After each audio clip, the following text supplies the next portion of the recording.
Ladies and gentlemen, tighten the hell up.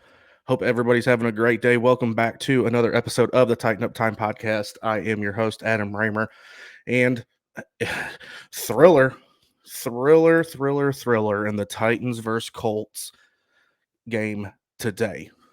This is the instant reaction video, and there's not much, but there is a lot to talk about. So I'm going to talk about a couple of things. This is just instant reaction, guys. It's going to be no looking at stats and breaking it down. That video come in a couple of days. But today, against the Colts, we knew what this game meant to us, and we knew what it meant to Indianapolis.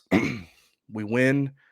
It's technically like a 4-game lead. It's a 3-game lead, but technically like a 4 because we own the tiebreaker. So if something ever happened, we'd win that tiebreaker. So it was a huge game.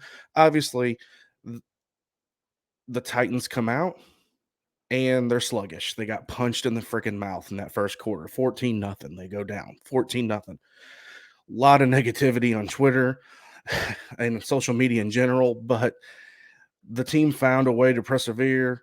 I will say this. I got in a little heated argument, not heated, but me and my buddy Steven, who's, like I said, my best friend, he was on the show. I was on his show. He runs the No Horsing Around podcast. Great show. Was talking about how undisciplined Tennessee's the most undisciplined team he's ever seen. And I don't know if that's true, but today they were. It was bad. Now, there were some bad calls on both sides of the ball. The refs, both sides of the ball, there were some penalties that probably shouldn't have been called, some that should have. But we were just very undisciplined. Now, Carson Wentz threw a lot of balls that were underthrown, and if we would have just turned around, maybe could have had a pick, or instead of getting a pass interference, could have knocked the ball down. So it is what it is on that. Very, very undisciplined on defense, but we still managed to have a turnover at the end of the fourth quarter there for, Molden jumps it. Wentz was getting ready to get sacked in the end zone. He kind of switched to the left hand, threw it, and Molden picked it off and got in the end zone to put us up 31-24. Then what did we do? We let Wentz and them go down the field and tie it up right before overtime. And overtime comes, we hit, first possession, we stopped them. Second possession, they stopped us. We punted. Kern. Thank God, by the way, Brett Kern is back for us because that man can punt the hell out of the ball. Which, if you can flip the field like that with a good punter, I think punters are obviously, and kickers are undervalued at some points, mostly punters.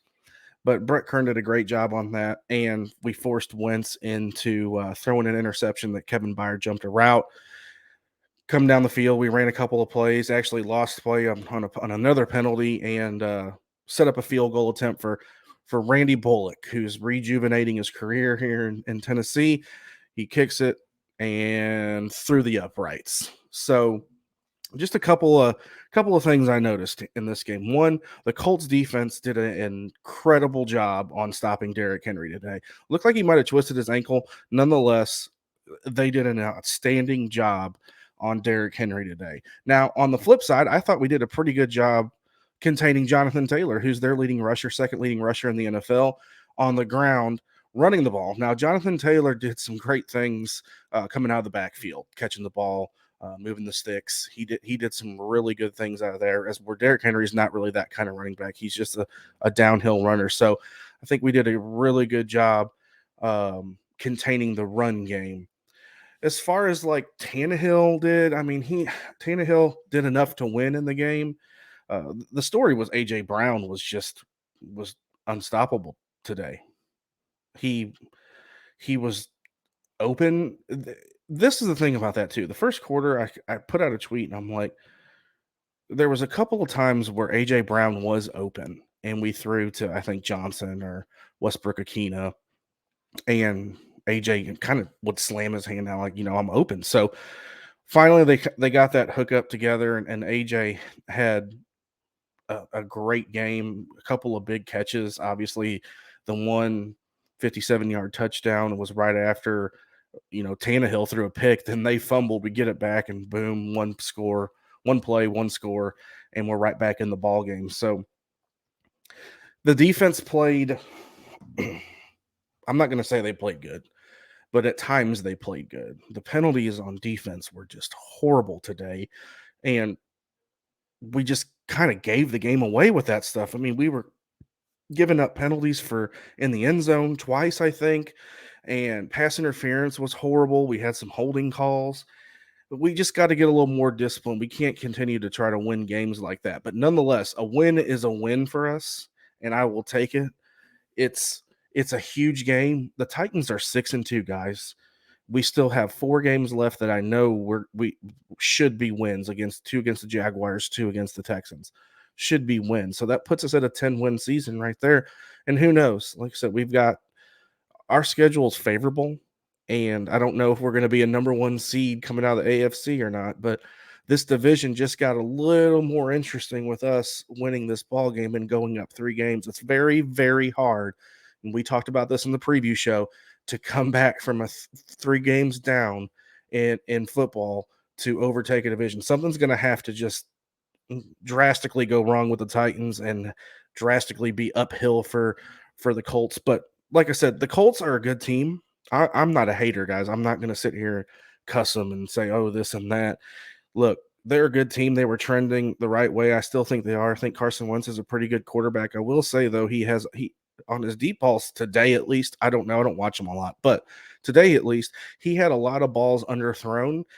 And I'm not saying that's the reason why we got pass interference calls, because we were there early. We did make those penalties, but some of those, like I said, we could have been avoided for us if we would have literally just turned around and looked for the football. So, all in all, it was a great game. It was nail biting. It was edge of our seats kind of things. But I will say this: being 6-2 in a division where we won 3 games that we probably weren't picked to win is something special for this team right now. Going forward, we're on a win streak now. The Colts came in pretty freaking hot as well, winning, I think, 3 of 4. So, huge momentum booster for us going in next week. Again, great game. Titans win 34-31. Field goal in overtime. You couldn't have asked for anything more than what in a Tennessee Colts game. It was special to watch. Again, the drastic changes that need to happen on defense need to happen. And again, we're injured too out there. I get that, but still, next man up. Well, like I said, all in all, this is, like I said, instant reaction. We will break down this game here in the next couple of days and come back with the highs and lows of it. But overall, like I said, I couldn't be more happy with this team. 6-2, division lead, 3-game division lead. So if you guys are watching, hit the subscribe, hit the like, hit the comments. Send me your comments. I've been responding to them all week. I appreciate everybody. We will see you guys in the next couple of days. Always remember, though, tighten the hell up.